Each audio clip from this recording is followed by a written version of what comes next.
બનાસકાંઠાના તાલુકાઓ તેમજ ડાંગ જિલ્લામાં પડી રહેલા ભારે વરસાદના કારણે લોકોને ભારે હાલાકીનો સામનો કરવો પડી રહ્યો છે।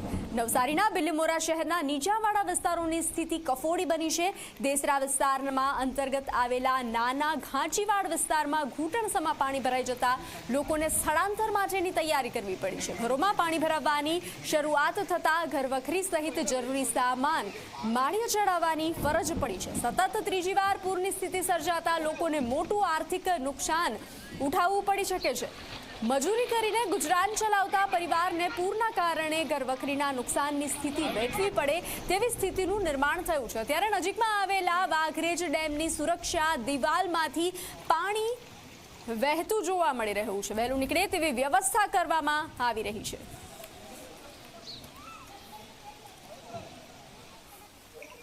નવસારી અને ઉપરવાસના જિલ્લાઓમાં પડી રહેલા ભારે વરસાદને કારણે નદીઓના જળસ્તર વધ્યા છે અને કાવેરી નદી જે છે એ રૌદ્ર રૂપ ધારણ કરી રહી છે। હાલ જે છે એ આપણે બિલીમોરા શહેરના નીચાણવાળા વિસ્તારમાં છે, જ્યાં કાવેરીના જળસ્તર વધતા દેસરાના નાના ઘાંચીવાડ વિસ્તારમાં પાણી ભરાયા છે।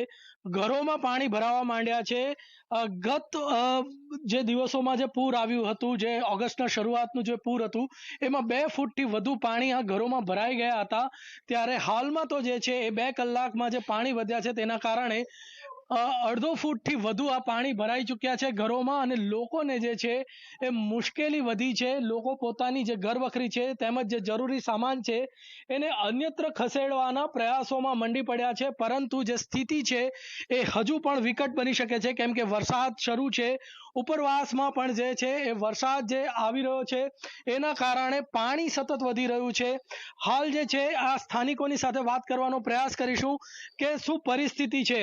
હાલમાં જે આપણે અન્યત્ર બીજા ઘરોને પણ જો જોશું તો જે પરિસ્થિતિ છે એમાં ઘરોમાં પાણી ભરાવાની શરૂઆત થતાં લોકો પોતાનો જે સામાન છે એ ખસેડી રહ્યા છે, અન્યત્ર ખસેડવા માટેના પ્રયાસો થઈ રહ્યા છે। આપણે જે આ ઘાંચીવાડ વિસ્તારમાં છે અને આ જે વિસ્તારમાં જે પાણી ભરાઈ રહ્યું છે, પાણી સતત વધી રહ્યું છે। 2 કલાકમાં જે પાણી વધ્યું તેના કારણે લોકોની ચિંતા વધી છે અને હવે લોકો જે છે એ પોતાનો સામાન જે છે ઘરવખરી છે એને વ્યવસ્થિત કરીને ખસેડી રહ્યા છે। આપ જોઈ શકો છો કે જે પલંગ છે એને છૂટો પાડીને વ્યવસ્થિત મૂકવાનો પ્રયાસ થઈ રહ્યો છે।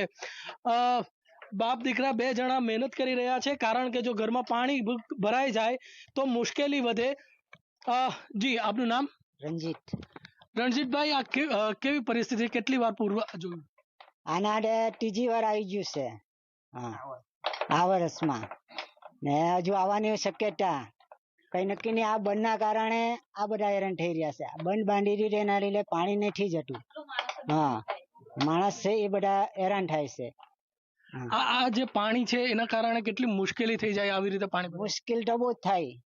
આ બધું સામાન નીચે ઉતારેલું પાછું ચડાવવાનું, ઉપર વજન થઈ જાય, કાચું ઘેરમાં તૂટી જાય, તકલીફ થઈ જાય પછી વધારે અમારે। એટલે તો કાચું ઘર છે અને કાચા ઘરમાં જે છે એ ઘરવખરીને જે છે વ્યવસ્થિત કરવા પડે એ પરિસ્થિતિ થઈ ગઈ છે। આ ત્રીજી વાર જે છે પૂરનો સામનો કરી રહ્યો છે આ પરિવાર, અને આપ દ્રશ્યોમાં જોઈ શકો છો કે પલંગ છે એને અલગ કરવાનો પ્રયાસ થઈ રહ્યો છે, અને જે છે આ પાણી જે છે સતત વધી રહ્યું છે તેના કારણે આ દેસરાનો જે પરિવારો છે એમને મુશ્કેલીનો સામનો કરવા પડી રહ્યો છે, અને સતત જે પાણી છે એ વધી રહ્યું છે। ત્યારે આ જે સમગ્ર વિસ્તારમાં જે છે એ વાઘરેજ ડેમના કારણે જ પાણી વધી જાય છે, વારે વારે પાણી ભરાય છે એવી સમસ્યા અને આ ફરિયાદો છે।